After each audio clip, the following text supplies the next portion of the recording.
like a Hellcat.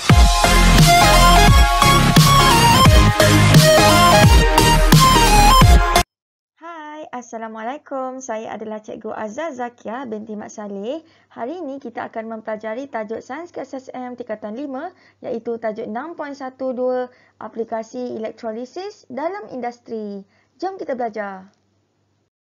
Okey, sebelum kita mulakan belajar, mari kita membaca surah Al-Fatihah iaitu surah pembuka dalam Al-Quran bagi menerangkan hati-hati kita. Bismillahirrahmanirrahim. Segala puji bagi Allah, Tuhan semesta alam, Maha Pemurah lagi Maha Penyayang yang menguasai hari pembalasan. Hanya kepadamu, ya Allah kami menyembahmu. Ya Allah, hanya kepadamu kami mohon pertolongan. Tunjukilah kami jalan yang lurus, yaitu jalan orang-orang yang kau kurniakan nikmat kepada mereka, dan bukan pula jalan yang kau murkai, dan bukan pula jalan mereka yang sesat. Amin. Okey, mari kita lihat objektif pembelajaran kita pada hari ini. Yang pertama, kita nak berkomunikasi mengenai aplikasi elektrolisis dalam industri. Jom kita belajar. Okey, kita tengok gambar ni. Kunci, nampak tu bertukar warna. Nampak duit shilling? Nampak tu mangkuk tu terus jadi cantik. Nampak tak rantai emas? Nampak tak chip warna gold? Nampak tak dawai, wire, kuprum? Apa kaitan dengan tajuk kita hari ni? Jom kita tengok, okey? Okey, mari kita lihat apakah aplikasi elektrolisis dalam industri. Okey, contoh yang pertama, cikgu nak pengekstrakan logam. Okey, contoh kita ada bekalan elektrik. Kau tak faham nanti cuba fahamkan sebab senang je. Okey, kalau dekat elektrik ni kita ada positif. Kan cikgu kata kalau positif yang bawah ni semua positif. Nama dia adalah anode. So, kalau dekat sini negatif. So, kat sini semua negatif. So, nama dia adalah cathode. Nampak tak? Dia modify sikit dia punya electrode tu. Okey. So, untuk pengetahuan awak, proses pengekstrakan ni adalah kerana macam ni. Semua logam yang dijumpai adalah dalam bentuk logam oksida. So, contoh cikgu ada logam oksida ni, cikgu ada aluminium oksida. Tapi cikgu nak aluminium je. Cikgu tak nak oksida. Sebab tu inilah maksud pengekstrakan. Kita nak keluarkan aluminium je. So, kita nak asingkan daripada oksida.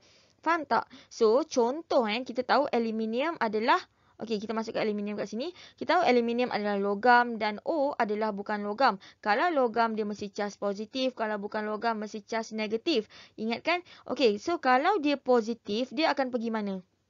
Dia pergi anode ke dia pergi cathode? Ingat tak lelaki suka perempuan, perempuan suka lelaki? Okey, kalau dia positif Al ni, dia akan pergi ke cathode. Kerana cathode adalah negatif kan. So nampak positif pergi negatif. So apa yang berlaku dekat cathode? Logam aluminium akan terhasil di cathode dan dia akan keluar ikut saluran tu. So kita dapatlah logam aluminium. Okey, O pergi mana? Nampak ni O adalah O minus. So minus suka positif. So dia pergi dekat anode. Nampak? So apa yang berlaku dekat anode? Gas oksigen akan terbebas di anode. Nampak tak? Dia telah mengguna anode cathode. Dia telah guna untuk ekstrak logam tu. So kita dapatlah logam yang dah tak ada oksida. Inilah proses pengekstrakan logam. Okey? Okey, mari kita lihat aplikasi yang kedua. Yang kedua, contoh cikgu ada penulinan logam. Okey, kita nak dapatkan logam tulen. Okey, contoh cikgu ada kuprum tak tulen iaitu kuprum oksida. Kan? Cikgu nak dia tulen. So, kita tahu kuprum adalah logam, oksigen adalah bukan logam. So, kalau logam adalah positif, kalau bukan logam adalah negatif. Sampai sini boleh? So, kita nak tengok dulu. Okey, disebabkan ini adalah larutan. Kan? Sebab cikgu bagi awak larutan sulfat. Cikgu lupa nak tulis. So, tengok sini Okey, kita label dulu gambar. Okey, kalau positif yang panjang, positif dengan positif anode. So contoh yang ni cikgu letak kuprum tak tulen, negatif dengan negatif adalah cathode. So contoh kat sini cikgu letak kuprum tulen. Okey, disebabkan elektrolit, cikgu bagi awak kuprum 2 sulfat. So dekat sini akan ada kuprum, dekat sini akan ada sulfat. Betul? Sebab kuprum adalah logam, sulfat adalah bukan logam. So sekarang kita pergi cathode. Okey, cathode adalah negatif. Yang suka dia siapa? Yes, yang suka dia adalah positif. So, salin je semua Cu2+, H+, dengan Cu2+. So, kita nak pilih yang mana? Kita try jawab, kita cuba baca siri elektrokimia. Ingat lagi tak? Kalau nak kahwin, mesti ada zakat fitrah supaya perkahwinan hang kekal abadi. Hang hidrogen kekal kuprum. So, kita nak pilih yang mana? Yang atas ke yang bawah? Perkahwinan hang kekal abadi. Ya, kita akan pilih yang bawah, iaitu kita akan pilih kuprum. So, apa yang berlaku dekat cathode adalah logam kuprum akan terenap di cathode. Okey, sekarang kita tengok anode. Yang anode adalah, sebab anode adalah positif, yang suka dia adalah O-, OH- dengan SO4-. Tetapi, cuba tengok dia punya anode dengan air dia sama tak? Kan hari tu kita dah tengok elektrod kan? So, disebabkan anode kita adalah kuprum dan elektrolit kita adalah kuprum. So, yang dipilih untuk anode adalah kuprum. So, apa yang berlaku? Kuprum ni kan positif, dia akan pergi ke cathode, negatif. Nampak? Sebab dia pergi ke cathode, sebab tu dia akan jadi lagi nipis. Dan kalau you perasan dekat cathode tu, dia jadi makin tebal. Alright, so yang bawah tu adalah yang dia punya impurities. Okay? Senangkan sampai sini? So, apa yang berlaku? Elektrod kuprum tak tulen semakin nipis kerana dia akan melarut dalam elektrolit membentuk ion. Ion ini akan bergerak ke cathode untuk terenap pada cathode sebagai logam tulen. So, kita dapatlah dekat cathode semua logam tulen kuprum tadi. Okey?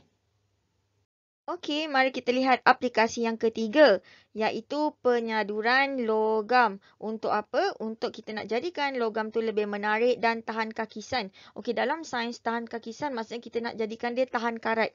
Okey, sebab tu kita sadur. Okey, contoh cikgu nak sadur kunci ni. Okey, cikgu tak nak dia warna tu, cikgu nak tukar warna lain. Okey, contoh cikgu nak sadur kunci dengan warna silver. Okey, warna silver dalam sains adalah argentum. So, cikgu guna elektrolit dia argentum nitrat. So, AgNO3. So, kita tahu argentum adalah logam, nitrat adalah bukan logam. So, kalau logam mesti cas positif, kalau bukan logam adalah cas negatif. Alright? Boleh sampai sini? So, disebabkan dia adalah larutan, so ada H+ dan OH-. Okey, kita label dulu gambar. So, positif, negatif. Positif adalah anode. So, contoh cikgu guna argentum. Okey, negatif adalah cathode. So, contoh cikgu guna kunci. Sekarang cikgu nak sadur kunci. Kalau cikgu nak sadur kunci, kunci mesti berada di cathode. Okey? So, contoh elektrolit cikgu guna apa tadi? Argentum nitrat. Kan? So, apa yang berlaku adalah disebabkan cathode adalah negatif, yang suka dia adalah positif. So, cikgu ada Ag2+ dengan H+. So, kita nak pilih yang mana? Okey, kita baca balik siri elektrokimia. Kena hafal tau. Kalau nak kahwin, mesti ada zakat fitrah supaya perkahwinan hang hidrogen kekal abadi. Abadi argentum. So, kita nak pilih mana? Hang ke argentum? Ya, kita akan pilih argentum sebab dia paling bawah. So, apa yang berlaku dekat kunci ni, logam argentum akan terenap di cathode atau kunci ni. Maknanya dekat kunci ni telah disadur oleh argentum. Boleh. So, sekarang kita tengok apa yang berlaku kat anode. Anode adalah positif. So, yang suka dia adalah OH- dengan NO3-. Okey? Okey, kita akan pilih yang mana? Kita akan pilih. Okey, disebabkan dia punya elektrod sama, argentum dengan argentum. Kan? Kita akan pilih siapa? Kita akan pilih argentum. Okey? Ingat kalau elektrod sama dengan elektrolit, kita akan pilih dekat anode tu. Alright, so argentum ni kan kita punya anode tu argentum. So, argentum ni kan kita tahu dia logam positif. So, dia akan tertarik kepada kunci iaitu cathode negatif. So, sebab tu argentum makin lama makin nipis. Nampak? Argentum ni silver, makin lama dia makin nipis. Sebab dia dah bagi silver tu dekat kunci. So, maknanya sekarang ni kunci tu telah disadur dengan silver. So, jadilah kunci silver. Nama dia adalah proses penyaduran. So, kalau tengok daripada ayat ni, elektrod argentum semakin nipis kerana melarut dalam elektrolit membentuk ion. Ion ini akan bergerak ke cathode untuk terenap pada cathode dan menyadu kunci. So, senang je kan? So, maknanya dia telah guna elektrolisis iaitu bateri anode cathode untuk menyadurkan logam. Okey? Okey. Oh no, what's this? So, tahukah anda yang air sisa boleh dirawat? Boleh ke tak? So, inilah air sisa. Cuba tengok, makin lama dia makin bersih. Ya, sebenarnya ada cara dia. Ya, kita boleh mengolah air sisa dengan menggunakan elektropenggumpalan. Elektropenggumpalan bermaksud elektrolisis tambah penggumpalan. Okey, nampak ni dia guna anode katot. Wow, air dah menjadi semakin bersih. Inilah konsep yang digunakan dalam elektropenggumpalan. Jom kita tengok. Okey, mari kita lihat teori macam mana kita nak buat elektropenggumpalan yang kita guna elektrolisis dan untuk bersihkan air tadi kan. So, contoh cikgu guna anode adalah aluminium, katot adalah karbon dan elektrolit cikgu adalah air sisa. So, kita asingkan dulu logam dan bukan logam. Contoh sebab anode adalah aluminium, cikgu letak Al kat sini. So, disebabkan cikgu guna air sisa, cikgu ada H. OH, so jadi H plus, OH minus. So, kita asingkan. So, kalau ada bateri, the first one label positif, negatif. So, positif adalah anode, negatif adalah katot. So, disebabkan anode kita adalah aluminium, so jangan usik yang tu. So, kita ambil yang, kita tengok dekat katot. Katot adalah negatif. So, yang suka negatif adalah positif. So, yang positif yang pergi dekat dia adalah H plus. Kenapa kita tak ambil aluminium? Sebab aluminium dekat anode. Okey? Sebab air dia air sisa. Kita tak boleh ambil aluminium. Faham tak? So, kita pilih H plus sebab dia seorang. So, apa yang berlaku dekat katot iaitu gas hidrogen akan terhasil di katot. Okey, sekarang apa yang berlaku? So, inilah proses elektrolisis. So, ini adalah proses penggumpalan di mana kita tahu positif negatif iaitu anode katot. So, kita tahu yang suka anode adalah OH minus, right? Lepas tu dekat anode tu Al3 plus. So, sebenarnya Al3 plus combine dengan OH minus, dia campur dengan bahan pencemar, dia telah menghasilkan gumpalan atau flok atau kita panggil sebagai sisa. Dan kan inilah proses penggumpalan. Bila aluminium daripada anode tu combine dengan OH minus tambah dengan bahan pencemar air yang kotor tu, dia akan menghasilkan gumpalan atau flok atau sisa. Okey, so bila dia dah jadi gumpalan, dia akan keluar. Nampak ni dia dah tergumpal. So flok akan tenggelam dan berkumpul di dasar dan disedut keluar. Jadilah air bersih. So, dia dah keluarkan gumpalan. Sebab tu nama dia adalah elektropenggumpalan.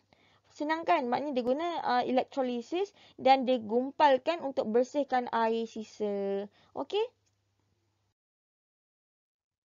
Okey, bab 6.12 telah tamat. Mari kita jawab soalan bersama-sama. Okey, ada satu soalan sahaja. Berikan 4 contoh aplikasi elektrolisis yang kita belajar tadi dalam industri. Yang pertama apa? Ya, betul. Yang pertama jawapan dia adalah pengekstrakan logam. Yang kedua adalah penulinan logam. Yang ketiga adalah penyaduran logam yang kunci silver tadi tu. Yang keempat adalah pengolahan air sisa dengan menggunakan elektropenggumpalan. So, itu sahaja aplikasi elektrolisis dalam industri. So, cikgu harap you boleh faham dan boleh kaitkan dengan bateri, dengan anode katot, dengan macam mana positif pergi negatif, kan? Macam mana dia di-apply dalam elektrolisis dalam industri. Okey? So, cikgu harap you faham dan boleh jawab soalan dengan betul.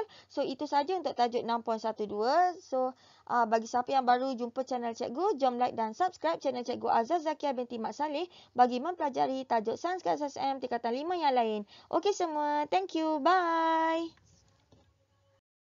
I've been waiting, I've been hurting, 'cause I've been falling. I need your help.